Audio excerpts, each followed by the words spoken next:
How's it going, man? Hi, Ross. How are you? Good. Now you pronounce it Ludwig. That's yeah, that works. That works. Ludwig. Dang it! I try not to butcher people's names. Don't worry about it. Cool. So I'm Rohaz's Next Level. We both have YouTube channels. We love to review anything that's tech related, and we also have a podcast that we love to talk to just different tech companies, see what they're doing, see what's the buzz. What products do you have today for us? We have this, which is what we call Flic 2. And Flic 2 is a wireless connected smart button, mainly used to control your smart home appliances. So, like instead of having to go through your phone apps or talking to your voice assistant to turn on your light, you just push a button. Each button has three different triggers. You can push, double push, and hold them down. And for each trigger, you can set off an infinite number of actions. So you can either create your own routines through the Flic app. So like I have one by my bedside, which I push in the morning, which turns on my lights, the speaker in the bathroom, and a smart plug, which my coffee maker is connected to. And since a month back, we're also Apple HomeKit compatible. So now you can trigger your HomeKit routines by pushing buttons as well. I was checking out your website yesterday, and I was looking at all the different stuff. I was like, this is actually pretty cool. It looks so simple, but the options and the features are really unlimited. But I know personally for myself, there is a kind of satisfaction that you get from pushing a button versus tapping a screen on your phone. You do get a certain satisfaction, right? Thinking that you could just keep your eyes closed and just reach above your bed or beside your bed and click a button instead of having to look at the bright screen in your face. I think this is actually something that's really cool, and it has so many implementations for people's homes. What are some of the, I guess, surprising things you've seen some of your customers use these smart buttons for? I mean, of course, the main usage is as light switches, of course. But like we see so many things, and we actually also have public development kits. So we have other companies adding support for our buttons as well, where they can add support into their own mobile phone apps, for example. And like one thing which we'd never come up with ourselves is there's an app called Angler, which is used for recreational fishing. So let's say you're on a boat, and when you start your trip, you just push a button and you start logging your position while you're going around the lake. And when you catch something, you double push this button to track that location, so you know where the fish actually are. And then you also get like the timestamp, the weather conditions, and everything. It's a bit out of the smart home, but that's like one of the things that we've seen people using it for, which is like way out of what we had in mind when we started with this. Yeah, like GPS tracker location. That's super neat. I was looking at some of the things.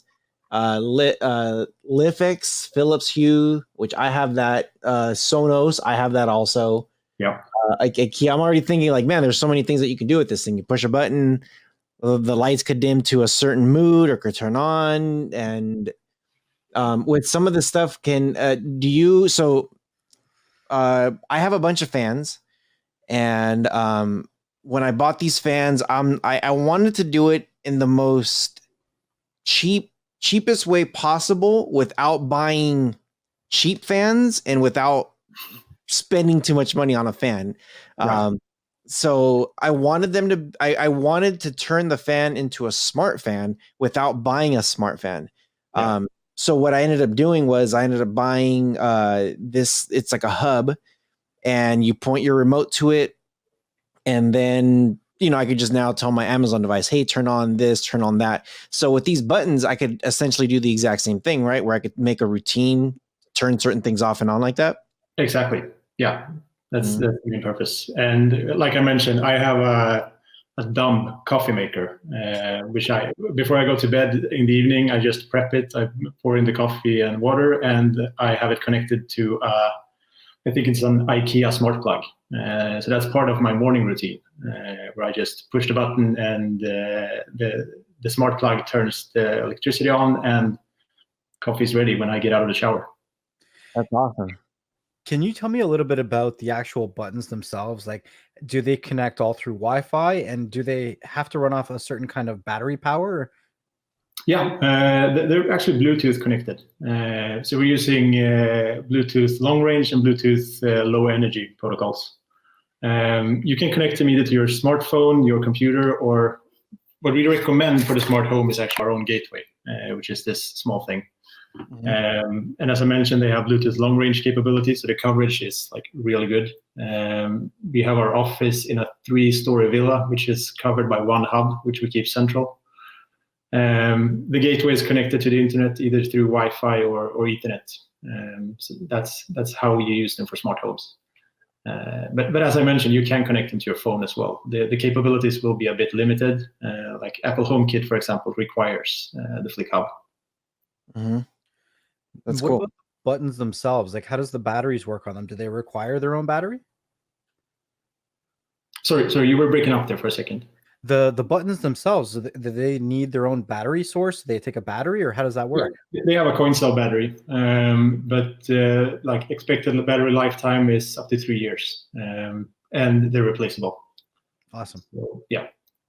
Cool. And all buttons come with an adhesive back, which is reusable as well. So you just decide where you want to keep the button, put it there, decide what's supposed to happen, and you're done. Like you don't want to throw your phone away, but you can at least turn it off.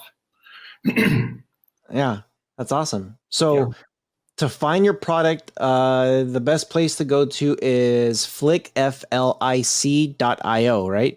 Exactly. We're also on Amazon, and we're looking to launch into retail 2021 as well.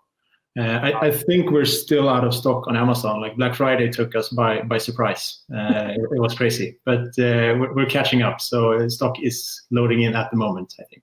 It's a good thing. Awesome. That's a good surprise. It's a good surprise. Yeah, definitely. Champagne problems, but still problems. But we're catching up, at least. Cool. Okay. So for anybody that's out there listening to us, we're going to make sure we put the link in the description below, so that way you guys can find their products. Is there any last thing you want to say before we let you go? Button up. Button up. Awesome. Love it. Thank you for stopping by. We appreciate you for coming and spending your time with us. And yeah, we'll keep in touch. Yeah. Thanks for having me. Thank you. Take care. Bye. See ya.